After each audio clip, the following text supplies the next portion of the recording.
ሰላም የተወደዳችሁ ቤተሰቦቻችን፣ በዛሬው ቪዲዮ 5 የስኳር በሽታ ምልክቶችን በዝርዝር እናያለን። የስኳር በሽታ ሰውነት የደም ውስጥ ያለውን የስኳር መጠን በትክክል መቆጣጠር ሲያቅተው የሚከሰት የረጅም ጊዜ የሚቆይ ህመም ሁኔታ ነው። ለዛሬ የመጀመሪያው ምልክት ብለን የያዝነው ብዙ ጊዜ መሽናት ነው። ይህ ከጥም ጋር የተያያዘ ነው። ኩላሊታችን ስኳሩን ለማስወገድ ከፍተኛ ፈሳሽ ስለሚጠቀም ብዙ ሽንት ይመረታል። የሚታዩት ምልክቶች እንግዲህ በቀን ከ8 ጊዜ በላይ መሽናት፣ በተለይ በሌሊት እንቅልፍ አጥተው ለሽንት ደጋግሞ የሚነሱ ከሆነ ምልክቶቹ ይሆናሉ ማለት ነው። ስኳር ሁለተኛ የተቀመጠው ከመጠን በላይ ጥማት ወይም የመጠማት ስሜት ነው። በደም ውስጥ ያለው የስኳር መጠን ሲጨምር ኩላሊቱ ትርፍ ስኳርን ወይም ግሉኮስን ለማስወገድ ይገደዳል። ይህ ትርፍ ስኳር ወይም ግሉኮስ ከሰውነቱ ውስጥ ፈሳሽን እየሳበ በሽንት መልክ ስለሚያስወጣው ህዋሳቶቻችሁ ድርቀት ያጋጥማቸዋል።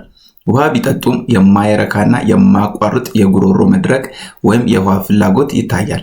ስለዚህ ሁለተኛው ምልክት ከመጠን በላይ የመጠማት ስሜት መኖር ነው ማለት ነው። ሶስተኛ ከፍተኛ የረሃብ ስሜት መኖር ነው።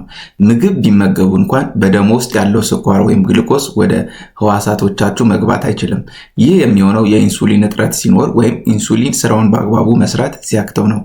በልተው ሳይቆዩ ከፍተኛ የረሃብ ስሜት መሰማት ሰውነቱ በቂ ኃይል አላገኘውም ብሎ ስለሚያስብ ሁል ጊዜ ምግብ እንዲመገቡ ይጠይቃቸዋል። ስለዚህ ሶስተኛው ምልክት ከፍተኛ የረሃብ ስሜት መኖር ነው ማለት ነው። አራተኛው እንግዲህ የእይታ ብዥታ ነው። ነገሮችን በግልጽ ማየት መቸገር ወይም የእይታ ብዥታ ነው። ብዙ ሰዎች ይህ ሲያጋጥማቸው የአይን ህመም ችግር ይመስላቸዋል። ነገር ግን ዋናው መንስኤ የደም ስኳር መዋዠቅ ሊሆን ይችላል ማለት ነው። አምስተኛ እና ለዛሬ በመጨረሻ ያስቀመጥነው ቁስል ቶሎ አለመዳንና ተደጋጋሚ የኢንፌክሽን ችግር ነው። የደም ስኳር የደም ዝውውርን ያዛባል። ደም በአግባቡ ካልተዘዋወረ ደግሞ ቁስል የሚያድኑ ነጭ የደም ሴሎች ወደ ቦታው መድረስ አይችሉም። እንዲሁም ባክቴሪያዎች በስኳር በበለጸገ አካባቢ ቶሎ ይራባሉ። ስለዚህ ትንሽ ጭረት ወይም ቁስል ለመዳን ሳምንታት መፍጀት፣ በተጨማሪም የድድ የቆዳ ወይም የሽንት ቧንቧ ኢንፌክሽን በተደጋጋሚ መከሰት 5ቱ የስኳር ህመም ምልክቶች ሊሆኑ ይችላሉ።